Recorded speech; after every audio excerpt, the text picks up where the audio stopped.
Halo teman-teman, tadi pagi abang, ayah, dan mama pergi ke pasar. Abang Pai beli burung. Burungnya lucu deh.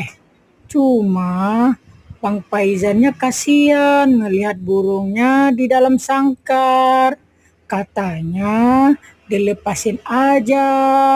Nah, ayah bantuin Abang Pai lepasin burung. Semoga burungnya sehat-sehat selalu ya. Satu, dua, tiga. Hore!